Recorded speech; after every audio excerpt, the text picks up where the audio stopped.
మంచి కలల పంట ఆంధ్ర యూనివర్సిటీ 100 ఏళ్ల వేడుకల సమయాన నెలకొన్న విషాదం తీవ్ర ఉద్రిక్తతకు దారితీసింది.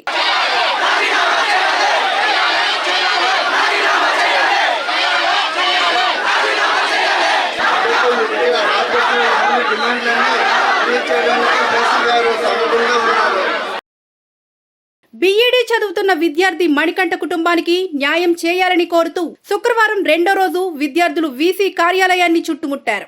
ఏయూ ఆరోగ్య కేంద్రాన్ని పలు సమస్యలు పీడిస్తున్నాయని విద్యార్థులు మీడియా వద్ద ఫైర్ అయ్యారు. రోజుకి 200 మంది విద్యార్థులు ఓపీకి వస్తుంటే డాక్టర్లు మాత్రం ఇద్దరే ఉన్నారని ఆందోళన వ్యక్తం చేశారు. వీసీ డౌన్ డౌన్ అంటూ విద్యార్థులు పెద్ద ఎత్తున నినాదాలు చేయడంతో ఏయూ అట్టుడికిపోయిందనే చెప్పాలి. పోలీసుల సూచనతో ఛాంబర్ నుంచి కిందకి వచ్చే క్రమంలో ఏయూ వీసీ ప్రొఫెసర్ రాజశేఖర్ ను విద్యార్థులు కొందరు నెట్టేసే ప్రయత్నం చేయడం కలకలం రేపింది.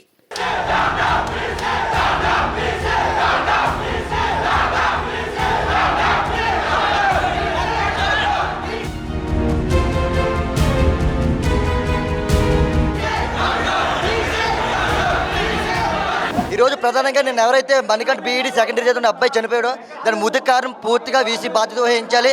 ఎందుకంటే అంబులెన్స్ ఆక్సిజన్ లేకపోవడం వల్లే ఆ మణికంఠ చనిపోయాడు. 100 కోట్ల ఫండ్లు వస్తే సరే ఒక అంబులెన్స్లో ఆక్సిజన్ లేకపోవడం సిగ్గుచోటు. నైతిక బాధ్యత వహించి వీసీ రాజీనామా చేయాలి. అందుకే ఈరోజు మొత్తం యూనివర్సిటీ బంద్ ప్రచారం జరిగింది. 100లో కంప్లైంట్లు మేము వీసీకి ఇచ్చాము. ఇంతవరకు ఒక్క సమస్య కూడా పట్టించుకోలేదు. ఈరోజు కూటమి ప్రభుత్వం కూడా సిగ్గుండాలి. ఎవరు కూడా పట్టించుకునే పరిస్థితి లేదు. విద్యార్థులు 100లో 500 వేల సంఖ్యలో ఇక్కడ యూనివర్సిటీని ముట్టడించినా సరే ఈరోజు విద్యాశాఖ మంత్రి కానీ ముఖ్యమంత్రి ఎవరు స్పందించే పరిస్థితి లేదు. వీసీ రాజీనామా చేయాలి. విద్యార్థుల సమస్యలు పరిష్కరించేంత వరకు ఈ ఆందోళన కొనసాగుతుందని చెప్పి తెలియజేస్తా ఉన్నాం.